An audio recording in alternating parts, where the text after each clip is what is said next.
어머니 아프면 요양원 가시죠. 추석날 디스크 수술 후 진통제 8발씩 먹으며 29명 음식 준비하던 저에게 며느리가 던진 말입니다. 30년 시집살이, 이제는 며느리 하녀, 그러고 늙고 아프니 요양원 가라네요. 그런데 여러분, 그날 제가 정말 나갔습니다. 제 발걸음이 향한 곳은 어디였을까요? 끝까지 들어주세요. 소중한 분들 구독과 좋아요 눌러주시면 오늘 하루 여러분께 큰 행운이 찾아올 겁니다. 그럼 시작합니다. 3개월 전입니다. 새벽 4시 또 허리가 아파서 잠에서 깼습니다. 침대에서 몸을 일으키려는데 허리에서 번개가 치는 것 같았어요. 왼쪽 다리로 전기가 흐르듯 저릿저릿한 통증이 발목까지 내려갔습니다. L4, L5 디스크 6개월 전에 수술했는데 또 재발한 겁니다. 어둠 속에서 손을 더듬어 침대 옆 협탁을 찾았습니다. 플라스틱 약통이 달그락거리는 소리, 뚜껑을 여는 손이 미세하게 떨렸어요. 트라마돌 50mg 2알, 타이레놀 2알, 근육이완제 1알. 아침까지 버티려면 5알은 먹어야 했습니다. 물 없이 그냥 삼켰어요. 목구멍이 쓰렸지만 익숙했습니다. 약이 목을 타고 내려가는 느낌. 이제 30분만 기다리면 통증이 조금은 가라앉겠죠. 침대에서 일어나는 데만 5분이 걸렸습니다. 왼손으로 허리를 누르고 오른손으로 침대 모서리를 짚으며 천천히, 아주 천천히 몸을 일으켰어요. 한 번에 일어서면 허리가 끊어질 것 같았거든요. 부엌에 불을 켰습니다. 형광등이 깜빡거리다가 겨우 켜졌어요. 낡은 부엌이 하얗게 드러났습니다. 싱크대 위에는 어제 설거지한 그릇들이 물기를 머금은 채 쌓여 있었고 가스레인지에는 기름때가 까맣게 눌어붙어 있었죠. 손목 보호대를 찾아 착용했습니다. 검은색 네오프렌 소재의 보호대. 이것 없이는 무거운 걸 들 수가 없었어요. 허리 보호대도 꺼냈습니다. 벨크로를 지직 소리나게 당겨 허리에 둘렀어요. 이렇게 무장을 하고 나니 마치 전쟁터에 나가는 군인 같았습니다. 냉장고를 열었어요. 텅 비어 있었습니다. 어제 장을 봐야 했는데 허리가 너무 아파서 미뤘던 게 화근이었죠. 추석이 사흘 앞으로 다가왔는데 아직 아무것도 준비한 게 없었습니다. 한숨이 절로 나왔어요. 29명, 며느리가 어제 저녁에 통보한 숫자였습니다. 그 많은 사람들이 모두 제가 만든 음식을 먹으러 온다는 거였어요. 현관을 열고 복도로 나왔습니다. 엘리베이터도 없는 4층 아파트, 계단 하나하나가 고문이었어요. 난간을 두 손으로 꽉 잡고 한 계단 내려가고 숨 고르고 또 한 계단 내려가고 그렇게 4층에서 1층까지 내려오는 데만 10분이 걸렸습니다. 새벽 5시 재래시장으로 향했습니다. 낡은 장바구니 카트를 끌고 나왔어요. 바퀴에서 삐걱거리는 소리가 새벽 정적을 깨뜨렸습니다. 한 손으로는 카트 손잡이를, 다른 손으로는 허리를 누르며 천천히 걸었어요. 시장 입구에 도착했을 때 이미 숨이 턱까지 차올랐습니다. 이마에는 식은땀이 송글송글 맺혔고 등은 축축하게 젖어 있었어요. 진통제가 아직 제대로 듣지 않는 것 같았습니다. 정육점 앞에 섰습니다. 주인 아저씨가 고기를 손질하고 있었어요. 할머니, 또 오셨네요. 명절 준비하시게요? 네, 이번엔 29명이래요. 아저씨의 눈이 동그래졌습니다. 29명 음식을 혼자서 준비한다고요? 미쳤구먼. 아니, 며느리는 안 도와줘요? 그냥 웃었습니다. 뭐라고 대답해야 할지 몰라서요. 쇠고기 10kg 주세요. 갈비찜용으로요. 10kg? 그거 들 수나 있어요? 카트에 실을 거예요. 고기를 비닐봉지에 담는 동안 저는 리스트를 다시 확인했습니다. 며느리가 써준 메모지엔 빼곡하게 적힌 글씨들이 흐릿하게 보였어요. 안경을 고쳐 썼습니다. 송편 15말, 갈비찜 10kg, 잡채 5kg, 각종전 20종류, 나물 9가지, 탕국, 식혜. 어지러웠습니다. 이걸 언제 다 만든단 말인가요? 야채 가게로 이동했어요. 시금치, 고사리, 도라지, 콩나물, 나물 재료만 해도 한 아름이었습니다. 카트가 점점 무거워졌어요. 끌기가 힘들어서 두 손으로 잡고 온 몸에 무게를 실어 당겼습니다. 허리에서 또 번개가 쳤어요. 나도 모르게 신음이 새어나왔습니다. 할머니, 괜찮아요? 야채 가게 아주머니가 걱정스럽게 물었어요. 네, 괜찮아요. 거짓말이었죠. 하나도 괜찮지 않았습니다. 허리는 끊어질 것 같고 손목은 시큰거리고 무릎은 욱신거렸어요. 하지만 괜찮다고 할 수밖에 없었습니다. 동정받기 싫었거든요. 전 재료를 사러 마트로 갔습니다.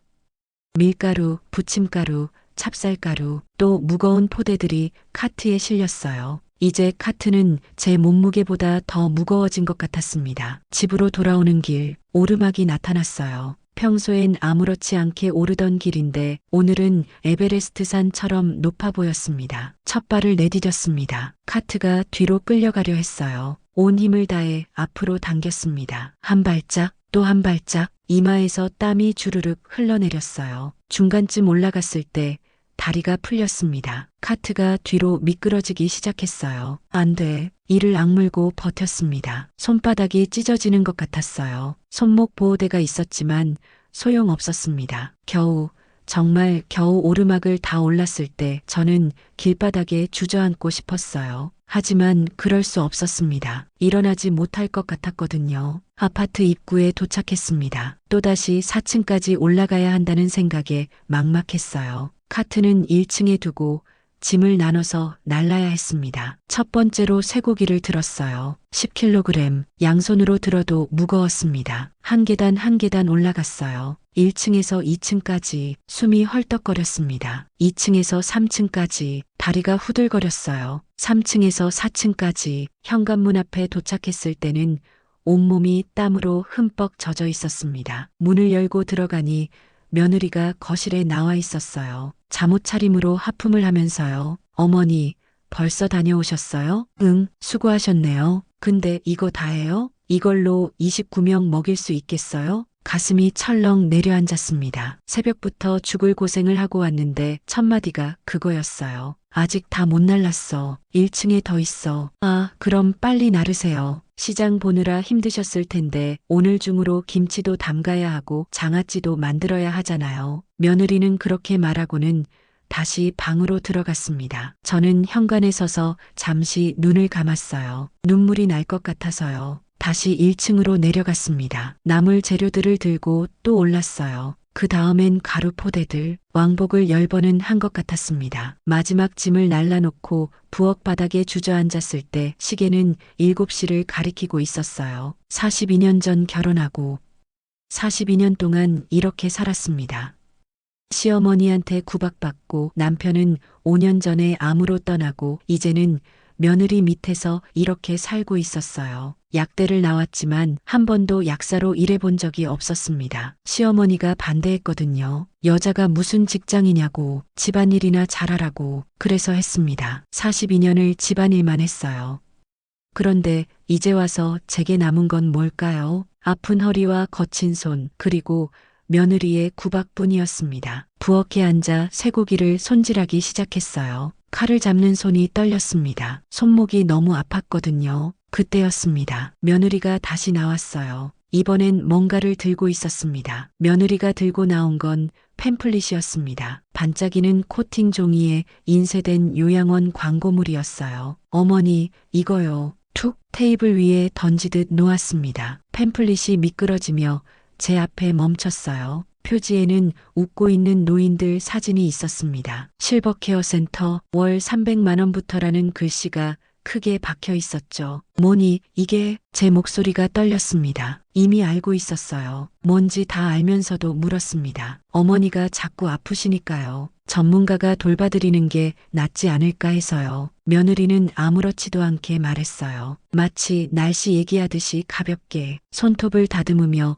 시선은 제게 주지도 않았습니다. 순간 손이 떨렸습니다. 칼을 놓을 뻔했어요. 요양원, 그곳은 버려진 노인들이 가는 곳이잖아요. 가족이 없거나 가족한테 버림받은 사람들이 가는 마지막 종착역.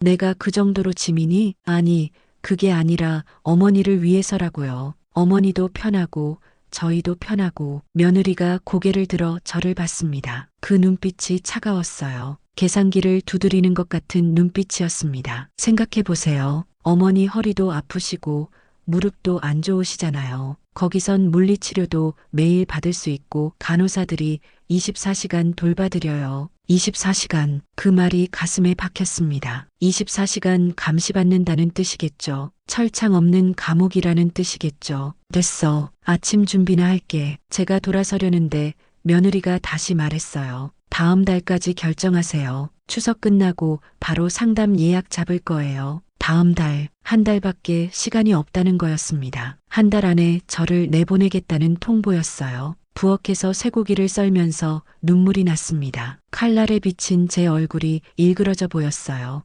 68세, 이 나이에 쫓겨나는 거구나. 42년 살았던 집에서 쫓겨나는 거구나.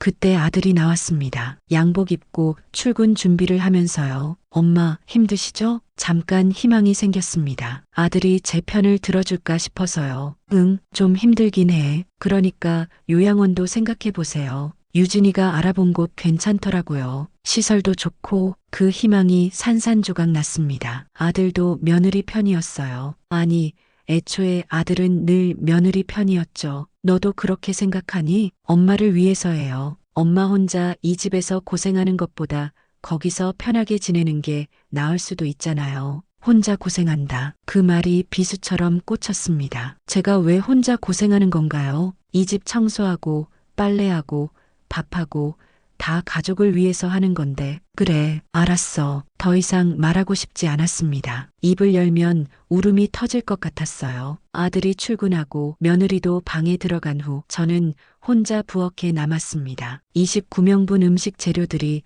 산더미처럼 쌓여 있었어요. 시댁 12명, 시동생 진혼의 5명, 시누이 순인의 4명, 작은 시동생 진태의 3명, 그리고 며느리 친정 17명, 친정 부모님 2분, 형제들과 그 가족들. 명단을 보면서 한숨이 나왔습니다. 이 사람들이 다 오면 집이 전쟁터가 될 거예요. 그리고 그 전쟁터를 치우는 건 오로지 저 혼자의 몫이겠죠. 송편부터 준비하기 시작했습니다. 찹쌀가루를 반죽하는데 손목이 아팠어요. 보호대를 했지만 소용없었습니다. 반죽을 치댈 때마다 손목에서 바늘로 찌르는 것 같은 통증이 올라왔어요. 그래도 했습니다. 할 수밖에 없었으니까요. 반죽을 하면서 생각했어요. 42년 전 처음 이 집에 시집 왔을 때를요. 그때 시어머니가 그랬었죠. 너 같은 년이 우리 집 며느리라니. 친정도 변변찮고 가진 것도 없고 친정이 변변찮다. 맞는 말이었습니다. 저희 부모님은 가난한 약사였어요. 작은 약국 하나 운영하시다가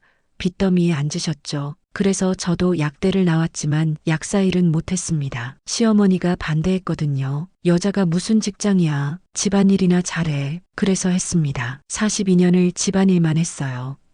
송편 반죽이 끝났습니다. 이제 소를 만들 차례였어요. 깨소금, 콩고물, 밤소 각각 5말씩 만들어야 했습니다. 손이 아팠지만 계속했어요. 멈추면 안 되니까요. 멈추면 며느리가 또 뭐라 할 테니까요. 10시쯤 되자 며느리가 다시 나왔습니다. 이번엔 전화 통화를 하면서요. 엄마, 그래요. 이번 추석엔 우리 집에서 모여요. 어머님이 다 준비하신대요. 며느리 친정 어머니와 통화하는 것 같았어요. 걱정 마세요. 우리 어머님이 요리는 잘하시거든요. 그것밖에 할 줄 아는 게 없어서 그렇지. 그것밖에 할 줄 아는 게 없다. 그 말을 듣는 순간 제 손에서 힘이 빠졌습니다. 송편 하나가 바닥에 떨어졌어요. 며느리가 전화를 끊고 제게 다가왔습니다. 어머니, 송편 떨어뜨리면 어떡해요? 더러워졌잖아요. 미안. 아, 그리고요. 우리 엄마가 어머니 갈비찜 맛있다고 기대 많이 하고 계세요. 실망시키지 마세요. 기대하고 있다. 실망시키지 말라. 마치 제가 요리사인 것처럼. 아니, 요리사보다 못한 대접이었죠. 요리사는 돈이라도 받지. 저는 공짜 노동이니까요. 그리고 이번엔 전도 종류별로 다 준비해 주세요. 김치전, 파전, 감자전, 호박전, 버섯전, 고기전. 최소한 20종류는 돼야 할 것 같아요. 20종류. 저 혼자서 20종류 전을 부쳐야 한다는 거였습니다. 나물도 9가지 다 해주시고요. 도라지, 고사리, 시금치, 콩나물, 숙주, 무나물, 가지나물, 호박나물, 버섯나물. 하나하나 손가락을 꼽으며 말하는 며느리를 보면서 저는 정말 하녀가 된 기분이었어요. 아니, 하녀보다 못했죠. 하녀는 월급이라도 받으니까요. 아, 맞다. 식혜도 만들어주세요. 우리 아빠가 식혜 좋아하시거든요. 며느리 친정아버지. 그 사람은 은퇴한 교사였어요. 연금 받아 근근히 사는 주제에 허세만 가득한 사람이었죠. 올 때마다 이것저것 트집 잡기 바빴어요. 알았어. 그리고 어머니, 며느리가 다시 요양원 팸플릿을 들어보였습니다. 정말 진지하게 생각해 보세요. 어머니가 계속 아프시면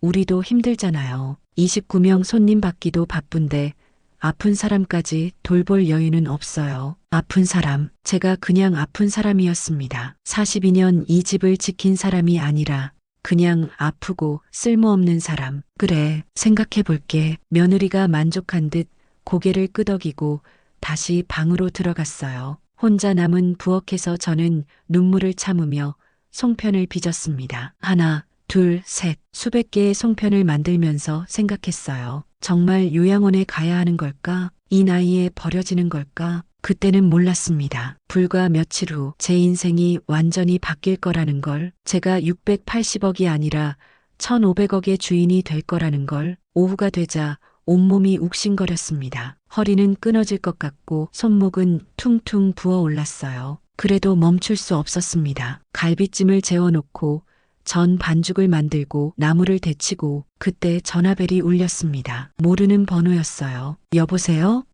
박순자님이십니까? 낯선 남자 목소리였습니다. 차분하고 정중한 목소리였어요. 네, 맞습니다만 한서대학병원 행정실입니다. 내일 오전에 잠시 병원으로 와주실 수 있으신가요? 병원, 제 심장이 쿵 내려앉았습니다. 혹시 검사 결과가 안 좋은 건 아닐까? 암이라도 걸린 건 아닐까? 무슨 일인가요? 전화로는 말씀드리기 어렵습니다. 직접 오셔서 들으셔야 할 것 같습니다. 다음 날 오전 10시 한서대학병원 행정실 앞에 섰습니다. 병원 특유의 소독약 냄새가 코를 찔렀어요. 하얀 복도를 걸으면서 불안했습니다. 무슨 일일까? 혹시 제가 모르는 병이라도 발견된 걸까? 행정실 문을 두드렸습니다. 들어오세요. 안으로 들어가니 정장을 입은 중년 남자가 일어나 인사했어요. 그런데 그 옆에 또 다른 남자가 있었습니다. 검은 양복에 서류 가방을 든 사람이었죠. 박순자님이시죠? 앉으세요. 의자에 앉았습니다. 심장이 빠르게 뛰었어요. 저는 박상훈 변호사입니다. 법무법인 한서 소속이고요. 변호사라니 더 불안해졌습니다. 병원에 왜 변호사가 있는 거죠? 놀라지 마시고 들으세요. 박순자님의 아버님이 한 달 전에 돌아가셨습니다. 아버지, 그 단어를 듣는 순간 시간이 멈춘 것 같았어요. 42년 만에 듣는 아버지 소식이었습니다. 아버지가 돌아가셨다고요? 네. 그리고 유언장을 남기셨습니다. 변호사가 서류 가방에서 두꺼운 서류철을 꺼냈어요. 표지에는 상속 관련 서류라고 적혀 있었습니다. 박순자님께 한서대학병원 지분 51%를 상속하셨습니다. 현재 시가로 환산하면 약 1,500억 원 규모입니다. 1,500억. 그 숫자를 듣는 순간 숨이 멎는 것 같았어요. 귀를 의심했습니다. 1,500억이라고요? 네, 정확히는 1,487억 원입니다. 선대 회장님, 그러니까 박순자님의 아버님이 이 병원의 설립자이셨거든요. 아버지가 병원 설립자. 제가 알던 아버지는 작은 약국을 운영하던 가난한 약사였는데요. 변호사가 설명을 이어갔습니다. 따님이 결혼하신 후에 사업을 시작하셨습니다. 작은 의원에서 시작해서 종합병원 그리고 지금의 대학병원까지 키우셨죠. 800병상 규모의 대형 병원입니다. 42년 전이 떠올랐어요. 그때 아버지는 제 결혼을 극구 반대하셨죠. 그런 집안 놈하고 결혼하면 평생 고생이다. 내 딸은 더 좋은 사람 만나야 해. 하지만 저는 사랑을 선택했습니다. 그리고 아버지와 인연을 끊었죠. 그 후로 단 한 번도 연락하지 않았어요. 아버님은 돌아가시기 전까지 따님을 찾으셨습니다. 하지만 따님이 연락을 끊으셔서 변호사가 또 다른 서류를 꺼냈어요. 이건 아버님이 남기신 편지입니다. 떨리는 손으로 편지를 받았습니다. 아버지의 필체가 보였어요. 순자야, 42년이 지났구나.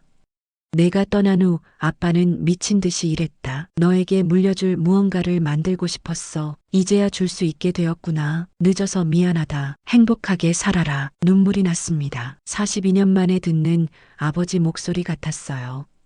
그리고 이건 병원 현황입니다. 변호사가 보여준 서류를 보고 또 한 번 놀랐습니다. 한서대학병원, 의료진 200명, 간호사 500명, 직원 300명, 연 매출 600억, 순이익 120억. 박순자님이 이사장이 되시는 겁니다. 경영은 전문 경영인이 하고 있으니 걱정 마시고 중요한 결정만 하시면 됩니다. 이사장, 그 단어가 믿기지 않았어요. 어제까지만 해도 요양원 갈 걱정을 하던 제가 1,500억 병원의 이사장이라니 믿기지 않으시죠? 저도 처음엔 그랬습니다. 하지만 모두 사실입니다. 변호사가 일어섰습니다. 병원장님을 만나보시겠어요? 정신이 없는 채로 따라갔습니다. 엘리베이터를 타고 17층으로 올라갔어요. 문이 열리자 넓은 복도가 나타났습니다. 대리석 바닥이 반짝반짝 빛났고 벽에는 고급스러운 그림들이 걸려 있었어요. 병원장실 앞에 섰습니다. 들어가시죠. 문이 열리자 정장을 입은 중년 남성이 일어나 인사했습니다. 이사장님, 처음 뵙겠습니다. 병원장 정우성입니다. 이사장님, 그 호칭을 듣는 순간 다리가 휘청거렸어요. 아, 네, 반갑습니다. 앉으세요. 차라도 한잔하시면서 이야기하시죠. 비서가 들어와 커피를 내려놓았습니다. 향긋한 원두 향이 퍼졌어요. 이런 고급 커피는 처음이었습니다. 선대 이사장님께서 자주 말씀하셨습니다. 따님이 언젠가는 돌아올 거라고, 그때를 위해 병원을 키워놓는다고 하셨죠. 아버지가 저를 기다렸다는 말에 가슴이 먹먹해졌습니다. 42년 동안 한 번도 안 만났는데 혈육의 정은 어쩔 수 없나 봅니다. 돌아가시기 직전까지도 따님 이름을 부르셨어요. 눈물이 볼을 타고 흘러내렸습니다. 이제 이 병원은 이사장님 것입니다. 천천히 적응하시면 됩니다. 병원장이 일어나 창가로 안내했어요. 여기서 보이는 게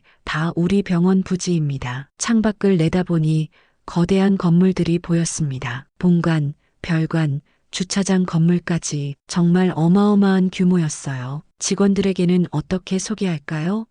그건 잠시 고민했습니다. 집에 있는 아들과 며느리가 떠올랐어요. 만약 이 사실을 알면 어떻게 될까? 비밀로 해주세요. 당분간은요. 알겠습니다. 그럼 필요하실 때만 오시면 됩니다. 병원장이 명함을 건넸어요. 언제든 연락 주세요. 모든 직원이 이사장님을 모시겠습니다. 병원을 나오면서 머릿속이 복잡했습니다. 1,500억, 병원 이사장, 믿기지 않는 현실이었어요. 집으로 돌아가는 지하철 안에서 계속 생각했습니다. 이 사실을 가족에게 말해야 할까? 아니었습니다. 며느리가 요양원 팸플릿을 던지던 모습이 떠올랐어요. 아들이 요양원도 나쁘지 않다고 하던 목소리가 들렸습니다. 그들은 저를 버리려 했어요. 그런데 제가 1,500억 재산이 있다는 걸 알면 태도가 180도 바뀔 게 뻔했습니다. 그래서 결심했어요. 절대 말하지 않기로. 이 비밀은 저만 알고 있기로. 집에 도착하니 오후 3시였습니다. 며느리가 소파에 앉아 있었어요. 어머니,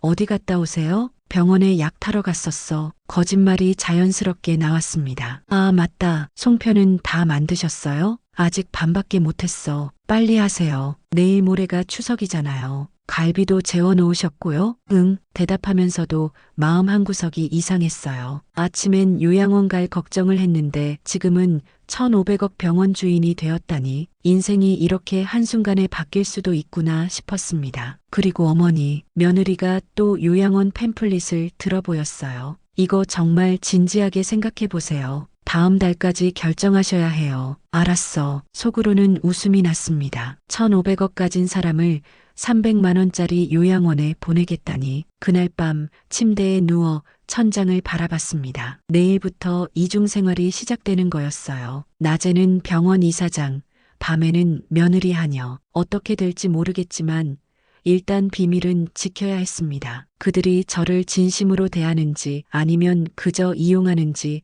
확인하고 싶었거든요. 추석 사흘 전이었습니다. 아침 6시에 며느리가 부엌으로 나왔어요. 평소보다 이른 시간이었죠. 손에는 또 그 요양원 팸플릿을 들고 있었습니다. 어머니, 오늘 병원 가신다고요? 응, 정기 검진 날이야. 거짓말이었죠. 병원 이사회에 참석하는 날이었습니다. 그럼 가시는 김에 이것도 들려보세요. 며느리가 팸플릿을 제 앞에 밀었어요. 실버케어 센터, 제가 300억 주고 산 요양병원 중 하나였죠. 여기 상담 예약 잡아놨어요. 11시에요. 알았어. 꼭 가셔야 해요. 이번 추석 지나고 바로 결정해야 하니까. 며느리 목소리에는 조급함이 묻어 있었어요. 빨리 저를 내보내고 싶은 마음이 역력했습니다. 병원에 도착해서 먼저 정형외과에 들렀습니다. 김민수 과장이 새로 찍은 MRI 사진을 보여줬어요. 이사장님, 상태가 더 악화됐습니다. 여기 보시면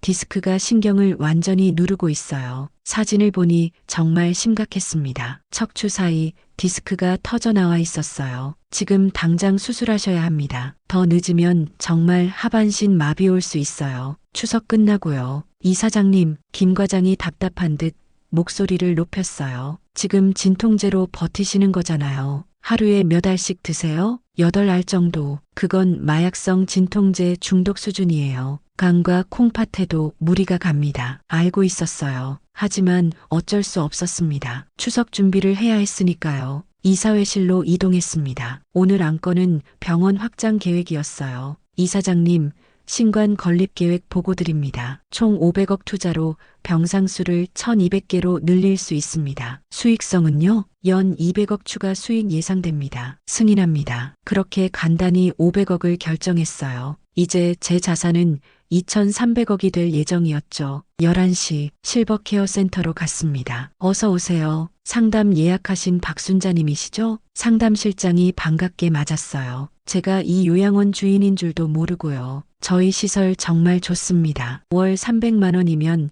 특실 이용 가능하시고요. 시설을 둘러봤습니다. 깨끗하긴 했지만 삭막했어요. 하얀 벽, 하얀 침대, 철창 달린 창문. 어르신들 모두 행복하게 지내십니다. 정말일까요? 복도를 걷는 노인들 표정은 공허해 보였어요. 가족에게 버림받은 사람들의 얼굴이었죠. 어떠세요? 마음에 드시나요? 생각해 볼게요. 집으로 돌아오니 오후 2시였습니다. 며느리가 기다리고 있었어요. 어머니, 요양원은 어땠어요? 괜찮더라. 그럼 결정하신 거예요? 아직. 며느리 얼굴이 굳어졌어요. 어머니, 이번 추석에 29명 오는 거 아시죠? 음식 준비는 어떻게 돼가요? 어머니 아프면 요양원 가시죠. 갈비는 재워놨고 어머니 아프면 요양원 가시죠. 저는 내일 부칠 거야. 어머니 아프면 요양원 가시죠. 나물은요? 송편은요? 잡채는요? 어머니 아프면 요양원 가시죠. 하나하나 추궁하듯 물었어요. 어머니 아프면 요양원 가시죠. 다 할게. 어머니 아프면 요양원 가시죠. 어머니,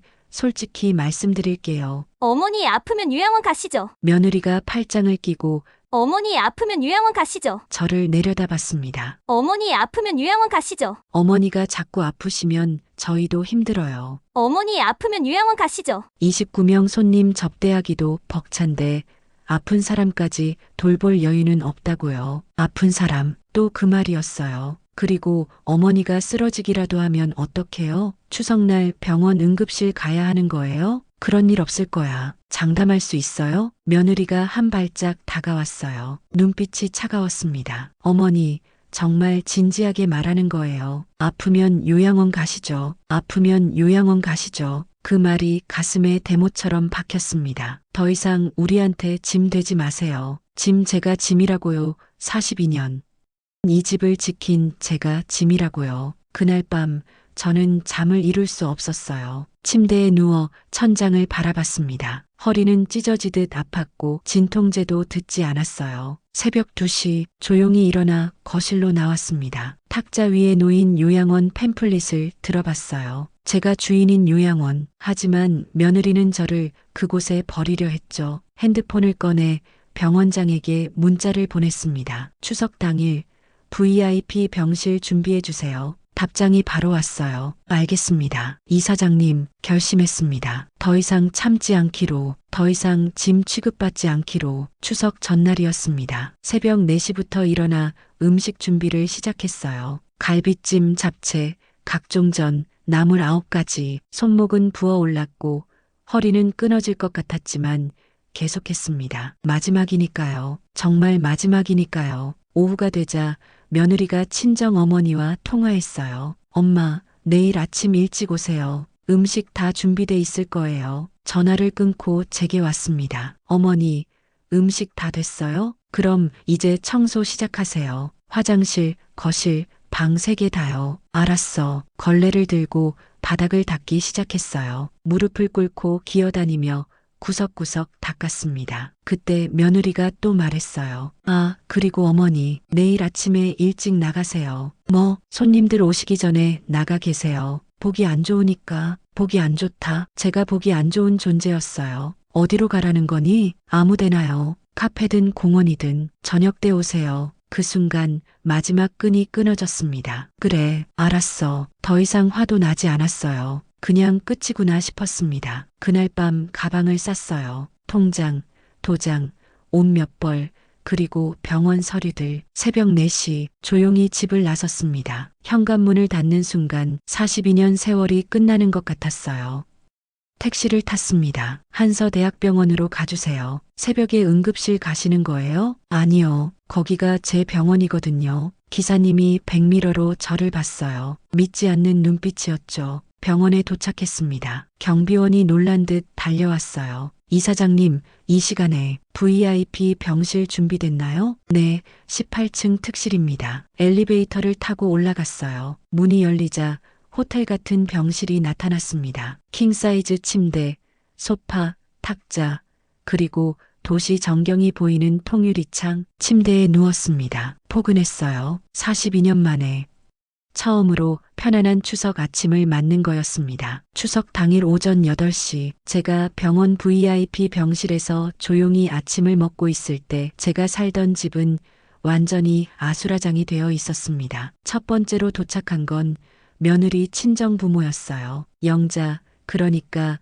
며느리 친정 어머니가 현관문을 열고 들어서자마자 큰 목소리로 딸을 불렀겠죠. 현관에 구두를 벗으며 거실을 둘러봤을 겁니다. 명절 분위기라고는 전혀 없는 썰렁한 집안 풍경에 고개를 갸웃거렸을 거예요. 며느리가 잠옷 차림으로 나왔을 겁니다. 머리는 헝클어져 있고 얼굴에는 아직 잠이 덜 깬 표정이 역력했겠죠. 엄마 왔어? 영자가 딸의 행색을 보고 눈살을 찌푸렸겠죠. 8시라고 했잖아. 우리 식구들 다 오는데 준비는 다 됐어? 사돈 어른은? 진수는? 진수, 그러니까 제 아들은 아직 방에서 나오지 않았을 거예요. 명절 아침인데도 아내 친정 식구들 맞을 준비는 안 하고 자고 있었겠죠. 며느리가 대수롭지 않게 대답했을 거예요. 어머님은 방에 계시겠죠. 남편도 아직 안 일어났어요. 영자가 부엌으로 들어갔을 때 그녀의 얼굴이 굳어졌을 겁니다. 식탁 위를 보고는 눈을 크게 떴겠죠. 갈비찜이 담긴 작은 그릇 하나, 잡채 한 접시, 그리고 전 몇 장이 놓여 있었습니다. 29명이 먹기에는 턱없이 부족한 양이었죠. 유진아, 이게 다야? 우리 식구 29명 오는데? 며느리도 그제서야 이상함을 느꼈을 겁니다. 짜증스러운 목소리로 시어머니를 찾기 시작했겠죠. 어머님, 일어나세요. 우리 엄마 왔어요. 방문을 거칠게 열었지만 비어 있었습니다. 이불은 개어져 있었지만 사람은 없었어요. 그때 아들이 잠옷 차림으로 나왔을 거예요. 눈을 비비며 하품을 했겠죠. 무슨 일이야? 시끄럽게. 여보, 어머니가 안 계셔. 아들이 어머니 방을 확인했을 겁니다. 옷장이 열려 있고 옷 몇 벌이 없어진 걸 보고 당황했겠죠. 그 사이 현관문이 연달아 열렸습니다. 큰오빠 가족 6명, 작은오빠 가족 5명, 언니들 가족까지 순식간에 집안이 사람들로 가득 찼어요. 진수야, 잘 있었어? 유진아,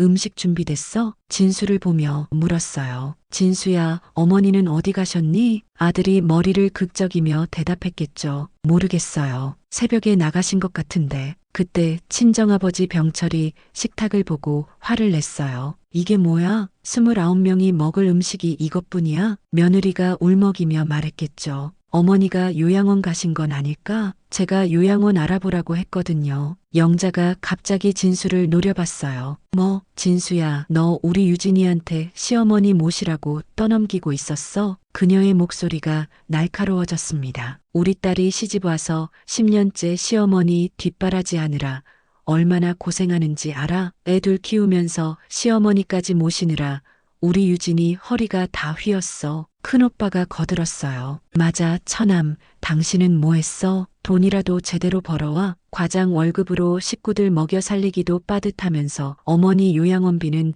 어떻게 낼 건데? 작은 언니도 비아냥거렸어요. 우리 유진이가 시집 와서 늙은 시어머니 간병하느라 청춘 다 바쳤는데 이제 와서 시어머니가 도망가면 유진이만 나쁜 며느리 되는 거잖아. 친정아버지가 진수를 다그쳤습니다. 진수야, 내가 남자가 맞아? 집에서 아내가 얼마나 고생하는지도 모르고 무능해서 돈도 못 벌고 그래서 어머니가 진통제 먹으면서 일하신 거 아니야? 아들은 고개를 들 수가 없었어요. 정말로 아무것도 하지 않았으니까요. 아내가 시어머니 구박하는 것도 방관했고 어머니가 아픈 것도 외면했으니까요. 영자가 계속 몰아붙였어요. 우리 유진이는 친정 와서도 편히 쉬지도 못하고 시어머니 눈치 보느라 바빴는데 그때 5살짜리 조카가 울면서 말했습니다. 고모부 배고파요. 다른 아이들도 울기 시작했어요. 배고파요. 아들이 핸드폰을 꺼내 어머니께 전화를 걸었지만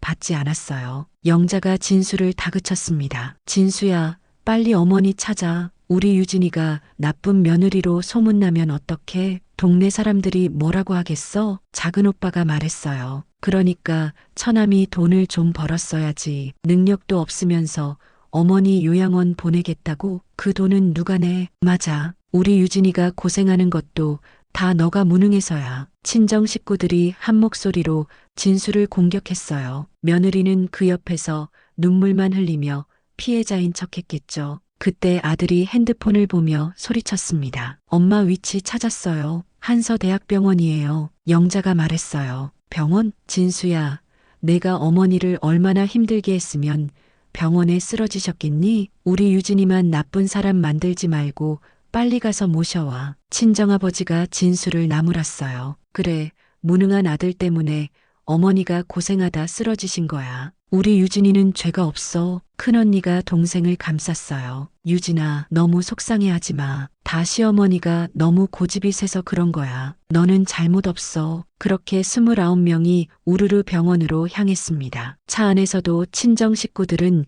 계속 진수를 몰아붙였어요. 진수 씨, 어머니 찾아서 사과해야 해. 우리 유진이 때문이 아니라 당신이 무능해서 이런 일이 생긴 거라고. 맞아. 월급도 적은 주제에 어머니 요양원 보내겠다니. 그 돈이 어디서 나와? 우리 유진이가 시집 와서 얼마나 고생했는데. 시어머니 병수발에 살림에 애들 키우기에. 아들은 아무 말도 못했습니다. 정말로 자기가 무능한 것도 사실이고 아내 편만 들어온 것도 사실이니까요. 하지만 그들은 곧 알게 될 겁니다. 자기들이 무능하다고 무시했던 진수의 어머니가, 그들이 하녀 취급했던 시어머니가 1,500억 병원의 주인이라는 걸, 그리고 이제 그들의 딸이 진짜로 나쁜 며느리로 온 세상에 소문날 거라는 걸. 병원 로비는 추석 당일답게 한산했습니다. 면회객 몇 명만 드문드문 보일 뿐 평소의 북적거림은 찾아볼 수 없었어요. 그런 고요한 공간에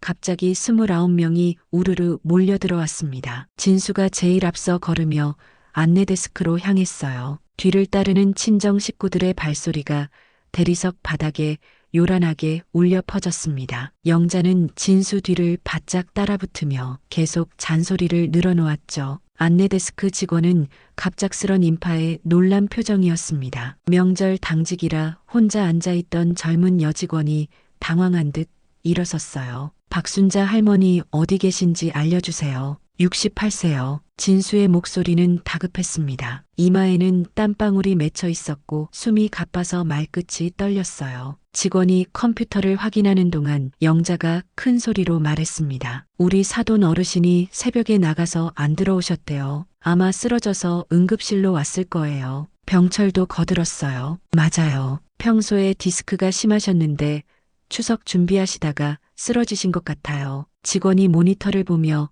고개를 갸웃거렸습니다. 화면을 다시 확인하고 또 확인했어요. 표정이 점점 이상해졌습니다. 박순자님은 18층 VIP 병실에 계십니다. 29명이 일제히 놀란 표정을 지었어요. 유진이 먼저 물었습니다. VIP 병실이요? 그게 얼마나 비싼데? 영자가 딸의 팔을 잡으며 속삭였어요. 유진아, 내 시어머니가 보험금이라도 타신 건가? 아니면 숨겨둔 돈이 있었나? 병철이 진수를 의심스럽게 쳐다봤습니다. 진수야, 내가 어머니 돈 숨겨둔 거 알고 있었어? 그래서 요양원 보내려고 한 거야? 진수는 정말로 아무것도 몰랐습니다. 어머니가 VIP 병실에 있다니, 하루에 400만 원이 넘는 그 병실에 어떻게 계신다는 건지 이해가 안 됐어요. 엘리베이터를 타고 올라가는 동안 친정 식구들은 수군거렸습니다. 큰언니가 동생에게 말했어요. 유진아, 시어머니가 혹시 치매 오신 거 아니야? 정신 나가서 비싼 병실 잡으신 거면 어떡해? 작은 오빠가 비아냥거렸습니다. 그럼 병원비는 누가 내? 진수 씨 월급으로는 하루치도 못 낼 텐데. 엘리베이터 문이 열리자 18층 복도가 나타났습니다. 일반 병동과는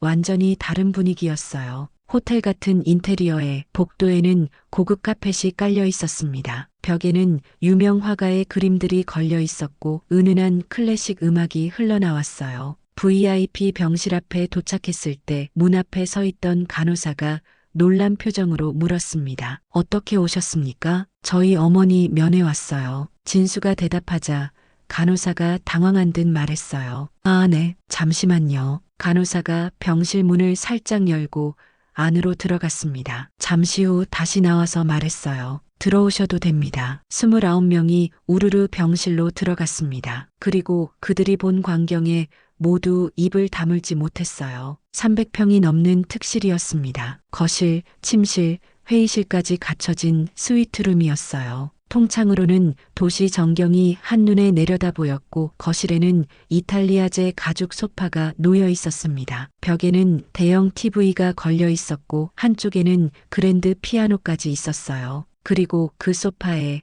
순자가 편안하게 앉아 TV를 보고 있었습니다. 실크 파자마를 입고 얼굴은 화장까지 되어 있었어요. 옆 테이블에는 고급 과일이 담긴 접시와 차가 놓여 있었습니다. 어머니, 진수가 다급하게 달려갔지만 순자는 천천히 고개를 돌렸을 뿐이었어요. 표정은 너무나 평온했습니다. 유진이 시어머니 옆으로 다가가며 물었어요. 어머니, 왜 연락도 없이 나오셨어요? 저희가 얼마나 걱정했는지 아세요? 순자가 조용히 대답했습니다. 걱정? 누가 누굴 걱정했다는 거니? 영자가 사돈을 보며 큰 소리로 말했어요. 사돈 어르신, 추석날 이렇게 나오시면 어떡해요? 29명이 다 모였는데 음식도 없고. 그때였습니다. 병실 문이 열리며 수간호사가 들어왔어요. 그녀는 순자를 보며 공손하게 인사했습니다. 이사장님, 회진 시간입니다. 그 순간 병실 안이 얼어붙었습니다. 29명 모두가 수간호사를 쳐다봤어요. 이사장님이라고? 누구를 이사장님이라고 부른 거지? 수간호사가 당황한 표정으로 입을 가렸습니다. 실수를 깨달은 듯 했어요. 하지만 이미 늦었죠. 병실 문이 다시 열렸습니다. 하얀 가운을 입은 의사들이 줄지어 들어왔어요. 과장, 전문의, 전공의, 인턴까지 15명이 넘는 의료진이 일렬로 서서 90도로 인사했습니다. 이사장님, 안녕하십니까? 그들의 목소리가 일제히 울려 퍼졌습니다. 진수의 다리가 풀렸습니다. 무릎이 떨려서 제대로 서 있을 수가 없었어요. 유진은 입을 벌린 채 시어머니를 쳐다봤습니다. 믿을 수 없다는 표정이었죠. 영자가 더듬거리며 물었어요. 이사장님이라니. 무슨? 병원장이 앞으로 나왔습니다. 50대 중반의 점잖은 신사였어요. 그가 순자에게 정중하게 보고했습니다. 이사장님, 오늘 회진은 간단히 하겠습니다. 명절이라 의료진도 최소 인원만 대기 중입니다. 순자가 고개를 끄덕였어요. 수고하셨어요. 명절에도 나와주셔서 감사합니다. 병원장이 29명을 둘러보며 물었습니다. 이사장님, 이분들은 제 가족이에요. 순자의 대답은 담담했습니다. 병원장이 고개를 숙이며 인사했어요. 아, 이사장님 가족분들이시군요. 처음 뵙겠습니다. 그는 진수를 보며 미소를 지었습니다. 아드님이신가요? 어머님께서 항상 자랑하셨습니다. 진수는 대답할 수가 없었어요. 목이 막혀서 아무 소리도 나오지 않았습니다. 의료진이 회진을 마치고 나가자 병실은 다시 조용해졌습니다. 29명은 여전히 충격에서 벗어나지 못한 채 서 있었어요. 병철이 겨우 입을 열었습니다. 사돈 어르신이 병원 이사장이셨어요? 순자가 천천히 일어났습니다. 창가로 걸어가며 말했어요. 정확히는 한서의료그룹 회장입니다. 이 병원 포함해서 병원 4개, 요양병원 3개, 검진센터 2개를 운영하고 있어요. 영자의 얼굴이 하얗게 질렸습니다. 다리가 후들거려서 소파에 주저앉았어요. 유진이 울먹이며 말했습니다. 어머니, 그럼 그동안 왜? 순자가 며느리를 돌아봤어요. 눈빛이 차가웠습니다. 왜 말 안 했냐고? 너희가 나를 사람 취급이나 했니? 하녀처럼 부려먹으면서 그녀의 목소리는 조용했지만 그 안에는 아들 내외와 같이 한 5년의 한이 담겨 있었습니다. 새벽 4시에 일어나서 29명 밥 해먹이고 디스크 수술하고 다음 날부터 일하라고 했잖아. 진통제 8발씩 먹으면서 계단 오르내리는 거 봤잖아. 진수가 무릎을 꿇었습니다. 눈물이 볼을 타고 흘러내렸어요. 어머니, 죄송합니다. 정말 죄송합니다. 순자가 아들을 내려다봤습니다. 이제 와서 무릎 꿇는다고 그 시간이 돌아오니? 영자가 떨리는 목소리로 말했어요. 사돈 어르신, 저희가 몰랐어요. 정말 몰랐어요. 순자가 냉소를 지었습니다. 몰랐다고? 내가 아픈 건 알았잖아. 그런데도 요양원 보내려고 했잖아. 진수가 머리를 조아렸습니다. 죄송합니다. 정말 죄송합니다. 순자가 창밖을 바라보며 말했어요. 이제 다 늦었어요. 난 더 이상 너희 하녀가 아니야. 그녀의 목소리는 담담했지만 그 안에는 단호한 결심이 담겨 있었습니다. 29명은 그저 바닥에 주저앉아 있을 수밖에 없었어요. 자신들이 하녀, 식모 취급했던 시어머니가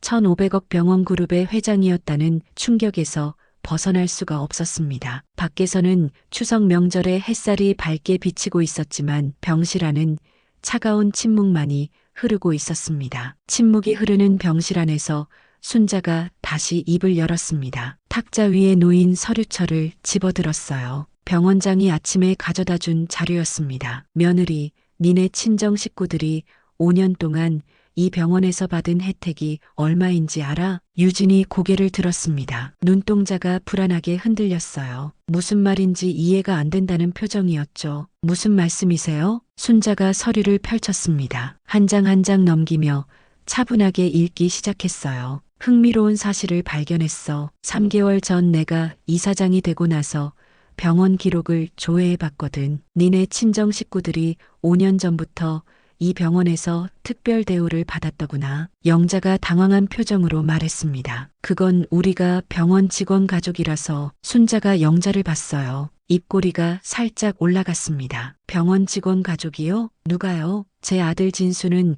일반 회사 과장이고 유진이 당신 딸도 전업주부인데. 영자의 얼굴이 붉어졌습니다. 뭔가 들킨 것 같은 표정이었어요. 순자가 서류를 읽기 시작했습니다. 2020년 3월 15일 영자씨 위내시경 검사. 일반 대기 석 달인데 다음날 바로 검사. 검사비 80만 원 전액 면제. 담당의 메모를 보니 특별 지시라고 적혀 있네요. 병철이 아내를 봤습니다. 눈빛에 당황함이 가득했어요. 2020년 7월 8일 병철씨 대장 내시경. 역시 바로 다음날 검사. 검사비 120만 원 면제. 용종 제거 수술비 300만 원 면제. 순자가 서류를 더 넘겼습니다. 손가락이 떨리지 않고 차분했어요. 이미 3개월 전에 다 확인했던 내용이었으니까요. 2021년 2월 영자씨 백내장 수술. 대기 없이 바로 수술. 수술비 600만 원 면제. VIP 병실 사흘 사용. 병실료 900만 원 면제. 영자가 더듬거리며 말했습니다. 그건 병원에서 할인해 준다고. 순자가 다음 장을 넘겼어요. 2021년 9월 병철씨 무릎 인공관절 수술. 최고급 티타늄 관절 사용. 수술비 1,200만 원 면제. VIP 병실 일주일. 병실료 2,100만 원 면제. 병철이 고개를 들지 못했습니다. 그때 그 수술이 얼마나 비싼지 알고 있었던 거죠. 2022년 4월 유진이 큰언니 자궁근종 수술, 로봇 수술로 진행, 수술비 800만 원 면제. 큰언니가 입을 가렸습니다. 믿을 수 없다는 표정이었어요. 2023년 1월 작은 오빠 허리 디스크 수술, 수술비 500만 원 면제, 재활치료 3개월 무료. 작은 오빠가 얼굴을 붉혔습니다. 순자가 서리를 덮었습니다. 그리고 천천히 말했어요. 5년 동안 총 1억 3천만 원. 그런데 이 모든 특별 대우가 누구 지시였는지 알아? 침묵이 흘렀습니다. 아무도 대답하지 못했어요. 전임 이사장, 그러니까 내 아버지 지시였어. 진수가 놀란 표정으로 물었습니다. 외할아버지가요? 외할아버지가 있었어요? 순자가 아들을 봤어요. 눈빛에 서글픔이 스쳤습니다. 그래, 내 외할아버지. 내가 결혼하면서 인연을 끊었지만 멀리서 우리 가족을 지켜보고 계셨던 거야. 심지어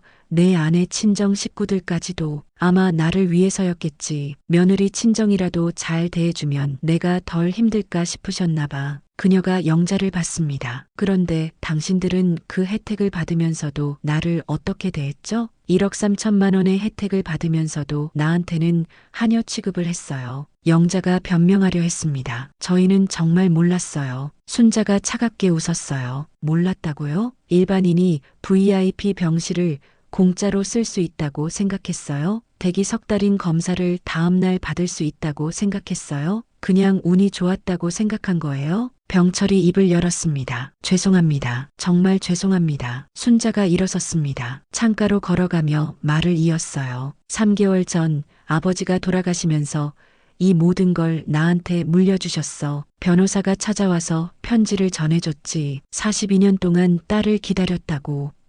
언젠가 돌아올 딸을 위해 이 모든 걸 만들어 놓았다고. 그녀의 목소리가 떨렸습니다. 아버지를 생각하면 아직도 가슴이 먹먹했어요. 그날 나는 결정했어. 당분간 비밀로 하기로. 왜인지 알아? 아무도 대답하지 못했습니다. 너희들이 정말 나를 가족으로 생각하는지 아니면 그저 하녀로만 보는지 확인하고 싶었어. 순자가 유진을 봤습니다. 그리고 3개월 동안 지켜봤지. 낮에는 이 병원에서 이사장으로 일하고 저녁에는 집에 가서 너희들 시중을 들었어. 수백억 결정을 내리고 집에 가면 화장실 청소하라는 소리를 들었지. 유진의 얼굴이 빨개졌습니다. 씩씩거리며 고개를 숙였어요. 2주 전이었지. 며느리 네가 요양원 팸플릿을 던지며 말했어. 다음 달까지 결정하라고. 어머니가 계속 아프면 힘들다고. 순자가 진수를 받습니다. 그리고 아들, 너도 말했지. 요양원도 나쁘지 않다고. 엄마를 위해서라고. 진수가 바닥을 보며 말했어요. 어머니, 저는 사흘 전 추석 준비하면서 며느리가 또 말했어. 아프면 요양원 가시라고. 29명 손님 접대하기도 벅찬데 아픈 사람까지 돌볼 여유는 없다고. 순자가 다시 소파로 돌아와 앉았습니다. 그리고 추석 전날 밤 나보고 아침에 일찍 나가라고 했지. 손님들 오기 전에 나가 있으라고. 보기 안 좋으니까. 영자가 딸을 봤습니다. 유진은 고개를 들 수가 없었어요. 그때 결심했어. 더 이상은 안 되겠다고. 이 생활도 5년이면 충분하다고. 순자가 탁자 위에 서류를 또 꺼냈습니다. 이건 진명도 통지서야. 한 달 안에 나가. 그 집은 내 명이니까. 진수가 놀라서 어머니를 봤어요. 어머니, 그럼 저희는 알아서 해. 내가 더 이상 신경 쓸 일 아니야. 진수가 당황해서 말했습니다. 어머니, 정말 저희를 내쫓으실 거예요? 내쫓는다고? 내 집에서 나가라는 게 내쫓는 거니? 42년 동안 내 돈으로 산 집인데? 순자가 병원장을 받습니다. 병원장님, 이분들 명단 작성해 주세요. 병원장이 태블릿을 꺼내 기록하기 시작했어요. 한서의료그룹 산하 병원 12곳 모두 이용 금지입니다. 블랙리스트에 올려주세요. 영자가 울며 매달렸어요. 사돈 어르신, 제발, 저희가 잘못했어요. 한 번만 용서해 주세요. 순자가 영자를 받습니다. 용서? 5년 동안 한 번이라도 나를 진심으로 대한 적 있었나요? 내가 아플 때 진심으로 걱정한 적 있었나요? 침묵이 흘렀습니다. 아무도 대답하지 못했어요. 6개월 전 디스크 수술할 때를 기억해. 수술비 300만 원 내가 빚내서 했어. 왜 병원 이사장인 내가 빚을 냈을까? 아들이 고개를 들었습니다. 너희들이 진심으로 날 걱정하는지 보고 싶었어. 하지만 수술 다음날 며느리가 뭐라고 했지? 어머니 수술했다고 게으름 피우지 마세요. 우리 엄마 오시는데 음식 준비하셔야죠. 순자가 일어섰습니다. 그리고 며느리 네가 추천한 실버케어 센터? 내가 3개월 전에 300억 주고 샀다. 그곳 포함해서 요양원 3개가 다 내 거란다. 유진이 충격받은 표정으로 시어머니를 봤습니다. 혹시 너희들이 늙어서 갈 일 있으면 정가 받을게. 월 500만 원. 할인은 없어. 순자가 병실 문을 열었습니다. 밖에는 경호원 2명이 서 있었어요. 이분들 나가시게 안내해드려요. 경호원들이 들어왔습니다. 29명은 어쩔 수 없이 일어났어요. 유진이 마지막으로 시어머니를 붙잡았습니다. 어머니 제발 한 번만 기회를 주세요. 정말 잘할게요. 순자가 며느리의 손을 뿌리쳤어요. 기회? 지난 3개월이 기회였다. 3개월 전 이사장이 된 후에도 기회를 줬고 하지만 너희들은 변하지 않았더구나. 그녀가 마지막으로 말했습니다. 아, 그리고 한 가지 더. 내가 병원 기록을 조회하면서 발견한 게 있어. 영자 씨, 작년에 성형수술 받으셨죠? 눈밑 지방 제거, 보톡스, 필러, 총 800만 원. 그것도 공짜였네요. 영자의 얼굴이 새빨갛게 달아올랐습니다. 그 돈으로 뭘 할 수 있었을까? 아픈 시어머니 병원비 아니면 좋은 요양원이라도. 문이 닫혔습니다. 29명은 복도에 서서 망연자실했어요. 엘리베이터를 타고 내려가는 동안 친정 식구들이 유진을 원망하기 시작했습니다. 유진아, 내가 시어머니를 너무 함부로 대한 거 아니야? 큰언니가 동생을 나무랐어요. 맞아. 1,500억 재산가가 우리 집안에 있었는데 그걸 놓치다니. 작은 오빠도 거들었습니다. 영자가 딸을 다그쳤어요. 내가 좀 잘했으면 우리 모두 편하게 살았을 텐데. 유진이 울면서 말했습니다. 엄마도 시어머니 무시했잖아요. 다들 그랬잖아요. 하지만 이제는 서로 책임을 전가하기 바빴습니다. 돈 앞에서 가족의 정은 사라졌어요. 병원을 나온 그들은 텅 빈 집으로 돌아갔습니다. 식탁 위에는 순자가 새벽부터 준비한 음식들이 손도 대지 않은 채 그대로 놓여 있었어요. 갈비찜 그릇, 잡채 접시, 전 몇 장. 하지만 아무도 먹을 생각을 하지 못했습니다. 입맛이 없었어요. 1,500억을 놓친 충격이 너무 컸으니까요. 진수가 아내를 봤습니다. 유진아, 우리 정말 큰 실수를 했어. 유진이 남편을 노려봤어요. 당신도 똑같아요. 어머니 편 한 번도 안 들어줬잖아요. 서로를 원망하는 목소리가 집안에 가득했습니다. 한편 병원 VIP 병실에서 순자는 편안하게 아침 식사를 하고 있었습니다. 전복죽과 과일, 따뜻한 차, 42년 만에 처음으로 남이 차려준 아침 식사였어요. 병원장이 조심스럽게 물었습니다. 이사장님, 정말 괜찮으십니까? 가족과 연을 끊으시는 게. 순자가 창밖을 봤습니다. 추석에 맑은 하늘이 보였어요. 가족이요? 그들은 나를 가족으로 본 적이 없어요. 난 이제 내 인생을 살 거예요. 아버지가 남겨주신 이 병원으로 정말 아픈 사람들을 도울 거예요. 그녀가 미소를 지었습니다. 42년 만에 짓는 진짜 미소였어요. 병원장님, 저소득층 환자 무료 진료 프로그램 확대해 주세요. 그리고 독거노인 의료 지원도 늘리고요. 알겠습니다. 이사장님. 순자가 다시 창밖을 봤습니다. 아버지, 이제야 아버지 뜻을 이어갈 수 있을 것 같아요. 더 이상 숨지 않고 당당하게 살면서 좋은 일하며 살겠습니다. 추석 햇살이 따뜻하게 병실을 비쳤습니다. 68년 인생에서 처음으로 맞는 진짜 자유로운 명절 아침이었습니다. 추석 당일 오후 29명이 텅 빈 집으로 돌아온 후 집안은 아수라장이 되었습니다. 식탁 위에 놓인 음식은 겨우 5명이 먹을 정도였어요. 결국 편의점에서 삼각김밥과 컵라면으로 끼니를 때웠습니다. 명절에 이런 걸 먹는다는 게 모두를 비참하게 만들었죠. 저녁 8시쯤 유진이 남편을 거실로 불렀습니다. 눈빛이 번뜩이고 있었어요. 여보, 우리가 먼저 언론에 제보해요. 우리가 피해자라고. 진수가 놀란 표정으로 아내를 봤습니다. 영자도 딸의 말에 고개를 끄덕였어요. 그들은 자신들이 속았다는 스토리를 만들기로 했습니다. 시어머니가 재벌인 걸 숨기고 며느리를 하녀처럼 부렸다고 주장하기로 한 거죠. 다음 날 아침, 추석 연휴 둘째 날이었습니다. 유진은 여러 언론사에 제보했어요. 오후가 되자 기사가 쏟아졌습니다. 재벌 시어머니의 이중생활, 며느리는 몰랐다, 숨겨진 1,500억, 가족도 속인 시어머니. 처음엔 댓글이 유진 편이었어요. 유진은 한 방송사와 인터뷰까지 했습니다. 눈물을 흘리며 카메라 앞에서 호소했어요. 시어머니가 저희를 하인처럼 부렸어요. 돈이 있으면서도 없는 척하고. 하지만 그날 저녁 상황이 완전히 뒤집혔습니다. 병원 홍보팀이 반박 자료를 공개한 거예요. 순자는 병원 VIP 병실에서 비서실장에게 차분하게 지시했습니다.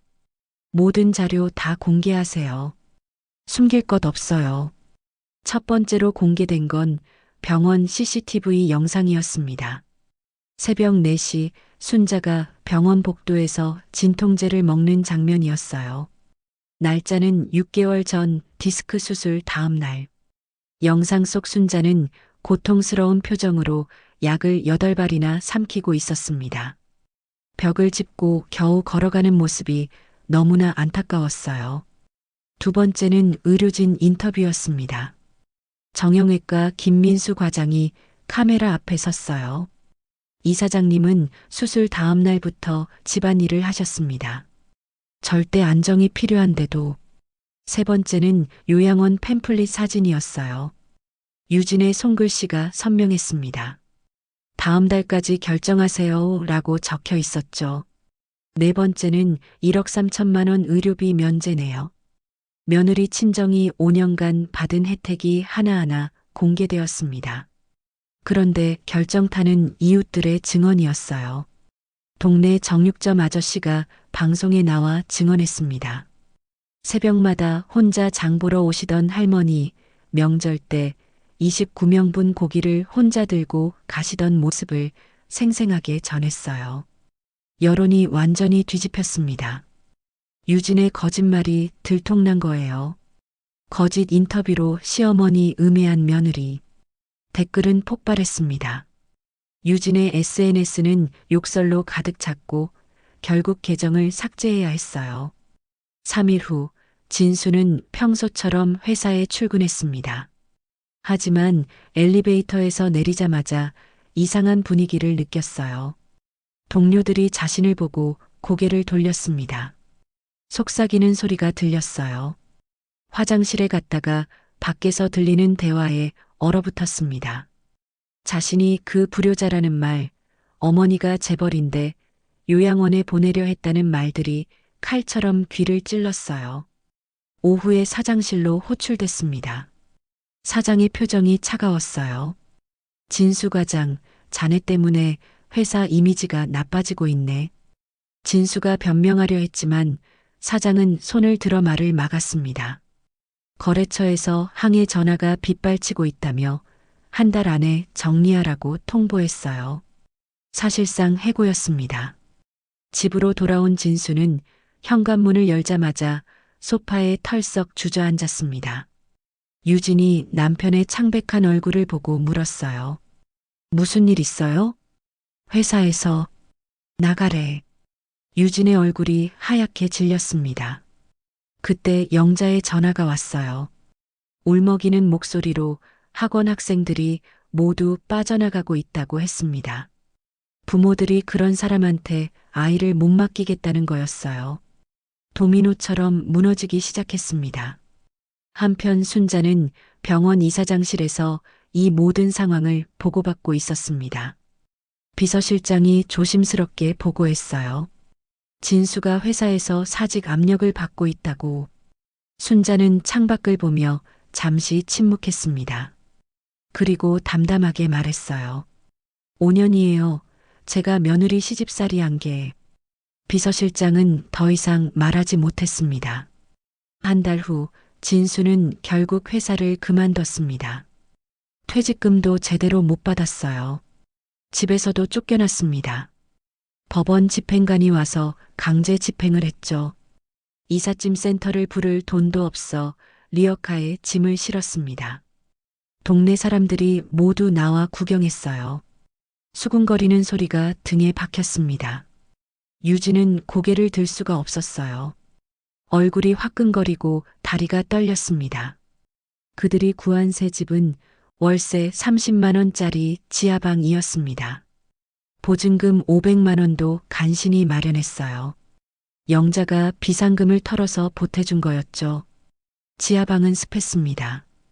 곰팡이 냄새가 코를 찔렀어요. 창문으로는 지나가는 사람들의 발만 보였습니다.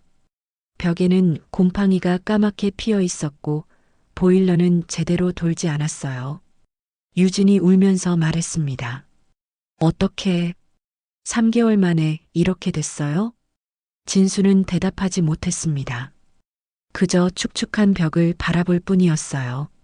영자와 병철도 비슷한 처지였습니다. 학원은 한 달 만에 문을 닫았어요. 학생이 한 명도 남지 않았으니까요. 평생 모은 재산이 학원 빚 청산하는데 다 들어갔습니다. 60대 후반의 나이에 그들도 월세방으로 이사해야 했어요. 병철은 이제 아파트 경비 자리라도 알아봐야 한다고 한숨을 쉬었습니다. 영자는 그런 남편을 보며 눈물만 흘렸어요. 교사 출신이라며 그렇게 자부심이 강했던 남편이 경비 일을 해야 한다니. 그날 밤 순자는 병원 VIP 병실에서 저녁을 먹고 있었습니다. 호텔 셰프가 만든 코스 요리였어요. 부드러운 스테이크를 썰면서 창밖을 봤습니다. 도시의 불빛이 아름답게 빛나고 있었어요. 비서실장이 들어와 보고했습니다. 진수 가족이 지하방으로 이사했다고. 순자는 포크를 내려놓고 잠시 생각에 잠겼어요. 이제 용서하실 때가 되지 않았을까요? 비서실장의 조심스러운 물음에 순자가 와인잔을 들었습니다. 시간이 말해주겠죠. 진짜 반성인지 돈 때문인지. 밤 10시 순자는 침대에 누워 일기를 썼습니다. 오늘로 석 달. 그들은 모든 걸 잃었다. 하지만 42년의 상처는 석 달로 치유되지 않는다. 내일은 병원 자선 바자회가 있다. 수익금은 독거노인 의료지원에 쓸 예정이다.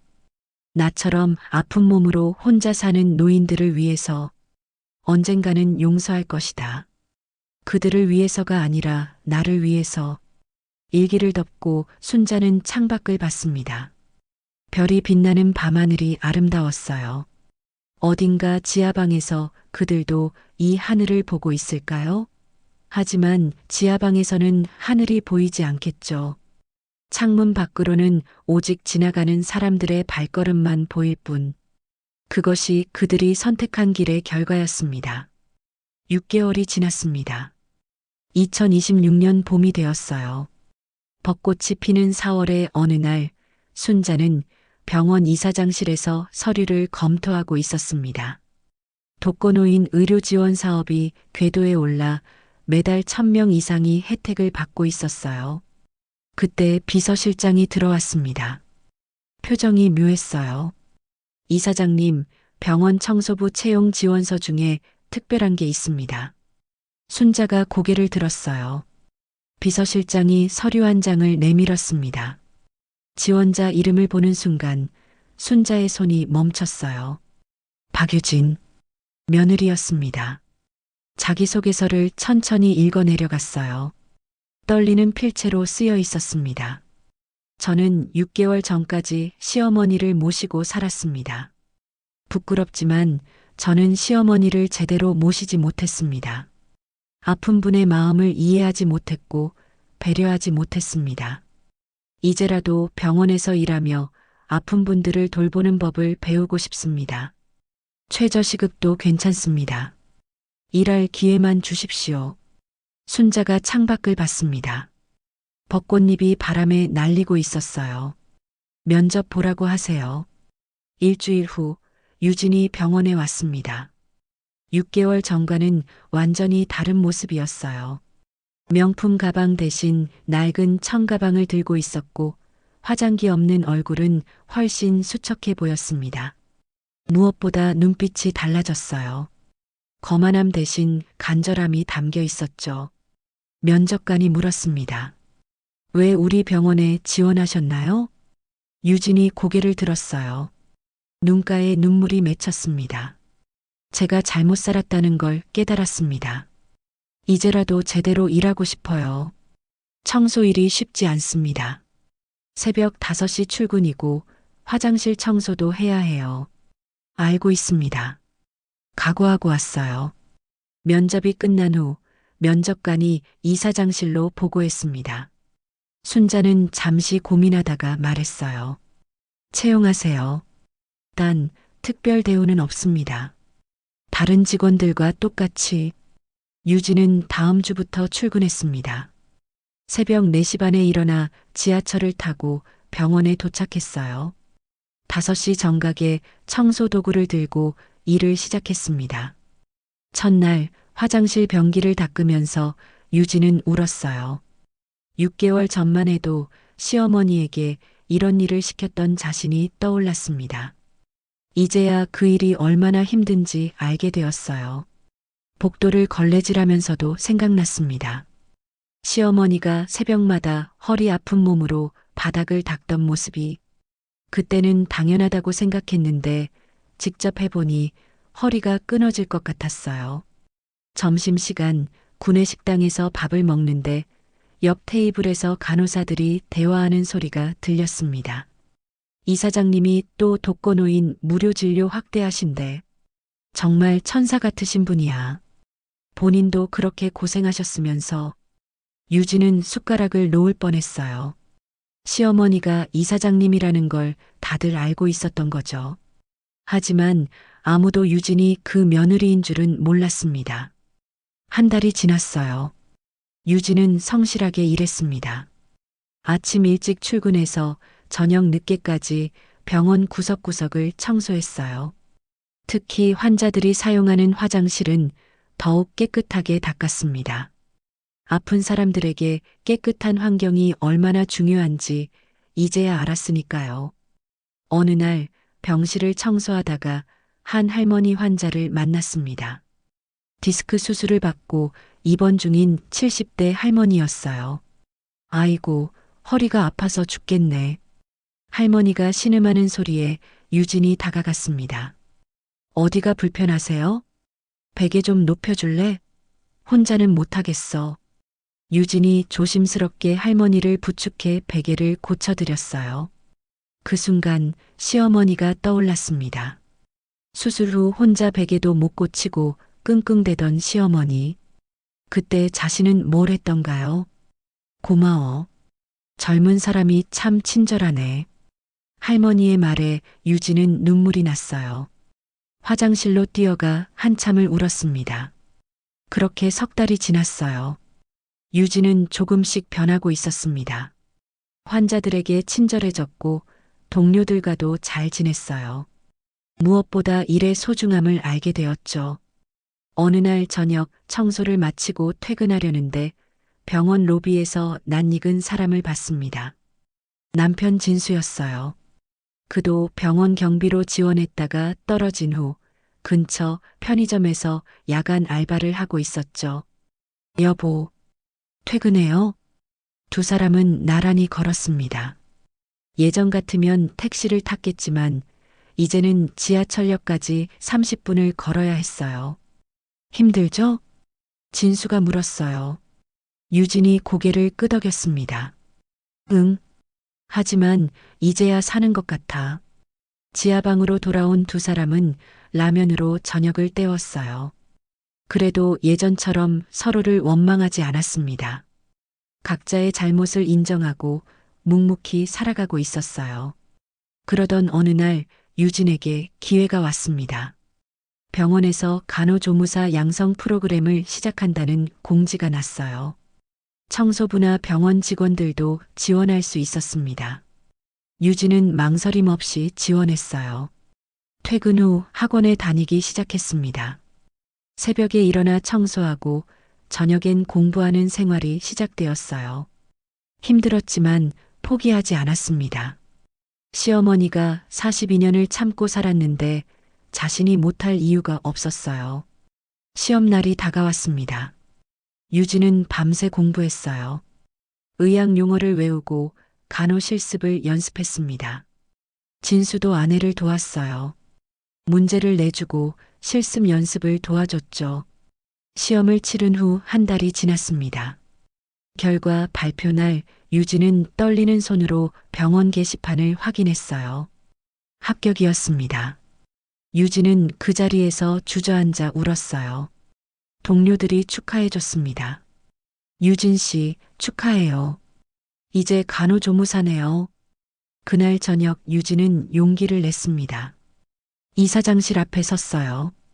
비서실장이 놀란 표정으로 물었습니다. 무슨 일이세요? 이사장님께 드릴 편지가 있어요. 비서실장이 편지를 받아 들어갔습니다. 편지에는 이렇게 적혀 있었어요. 어머니 유진입니다. 간호조무사 시험에 합격했어요. 이제야 아픈 사람의 마음을 조금은 알 것 같아요. 어머니가 얼마나 아프셨는지, 얼마나 외로우셨는지, 용서받을 자격이 없다는 걸 압니다. 하지만 이제라도 제대로 살고 싶어요. 정말 죄송했습니다. 순자는 편지를 읽고 창밖을 봤습니다. 1년이 지났어요.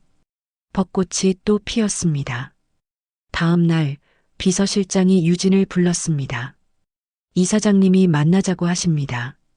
유진은 떨리는 다리로 이사장실로 갔어요. 1년 만에 보는 시어머니였습니다. 순자는 많이 건강해 보였어요. 편안하고 평화로운 얼굴이었습니다. 앉아. 유진이 조심스럽게 앉았어요. 눈물이 흘렀습니다. 어머니, 정말 죄송해요. 순자가 며느리를 봤습니다.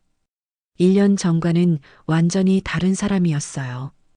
거만함도 이기심도 사라지고 그저 열심히 살아온 흔적만 남아 있었죠. 간호조무사 합격했다고? 네, 어머니. 앞으로 어떻게 할 거니? 유진이 고개를 들었어요. 병원에서 계속 일하고 싶어요. 아픈 분들을 제대로 돌보고 싶어요. 순자가 잠시 침묵했습니다. 그리고 천천히 말했어요. 우리 병원 호스피스 병동에서 일해볼래? 거기는 정말 아픈 분들이 계신 곳이야. 유진의 눈이 커졌습니다. 정말요? 제가 할 수 있을까요? 1년 동안 지켜봤어. 넌 변했어. 진심으로 일하고 있더라. 유진이 울면서 고개를 숙였어요. 감사합니다. 정말 감사합니다. 순자가 일어섰습니다. 창가로 걸어가며 말했어요. 완전히 용서한 건 아니야. 42년의 상처가 1년으로 사라지진 않아. 하지만 그녀가 돌아봤습니다. 다시 시작할 기회는 줄게. 이번엔 제대로 해. 유진이 일어나 깊이 인사했습니다. 네, 어머니. 정말 잘할게요. 진수도 데려와. 병원 시설관리팀에 자리가 있어. 유진이 놀란 표정으로 시어머니를 봤어요. 가족은 가족이니까. 하지만 이번이 마지막 기회야. 그날 저녁 유진은 지하방으로 돌아와 남편에게 말했습니다. 진수도 울었어요. 두 사람은 무릎 꿇고 시어머니가 계신 방향으로 절을 했습니다. 한 달 후 진수도 병원에서 일하기 시작했습니다. 시설관리팀에서 성실하게 일했어요. 유진은 호스피스 병동에서 말기 환자들을 돌봤습니다. 매일이 힘들었지만 보람 있었어요. 환자들이 고맙다고 할 때마다 시어머니가 생각났습니다.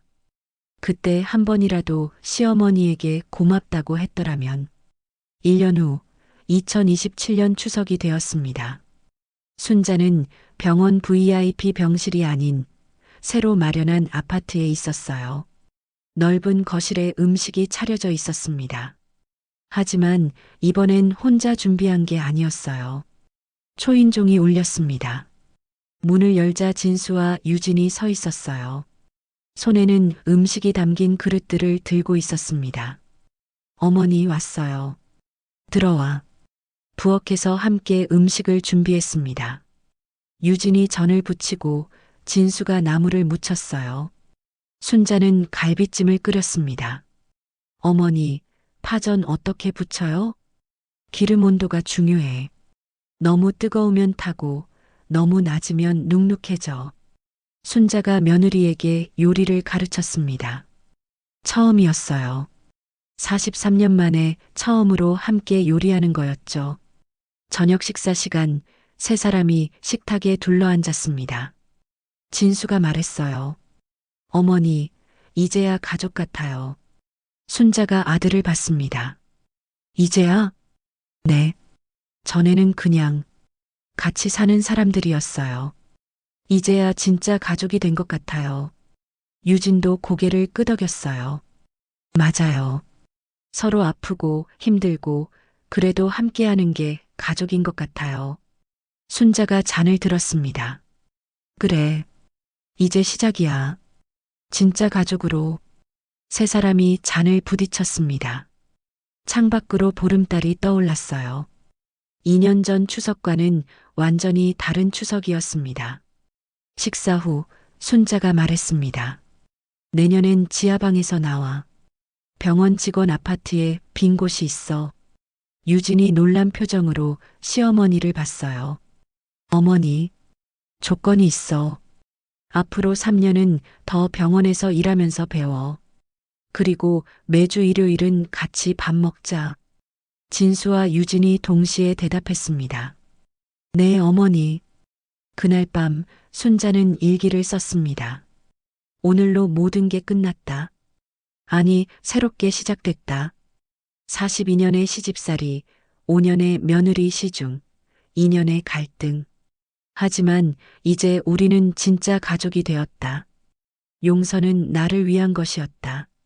미움을 품고 사는 것보다 용서하고 사는 게 더 행복하다. 아버지, 이제 아버지가 주신 선물을 제대로 쓸 수 있을 것 같아요.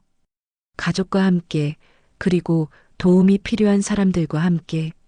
창밖으로 추석 보름달이 밝게 빛나고 있었습니다. 새로운 시작을 축복하듯이 따뜻하고 포근하게. 여러분 긴 이야기를 끝까지 들어주셔서 감사합니다. 누군가의 삶 속에서 느껴지는 눈물과 용기는 언제나 우리 마음에 깊은 울림을 남깁니다. 혹시 오늘 이야기가 마음에 남으셨다면 구독과 좋아요, 그리고 알람 설정까지 부탁드립니다. 여러분의 관심과 응원은 앞으로 더 많은 이야기를 전하는데 큰 힘이 됩니다. 그리고 여러분은 어떻게 생각하시나요? 오늘의 상황에서 여러분이라면 어떤 선택을 하셨을까요?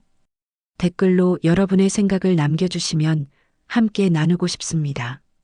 이야기는 끝났지만 또 다른 삶의 이야기는 계속 이어집니다. 마지막이 곧 이제 시작이니까요.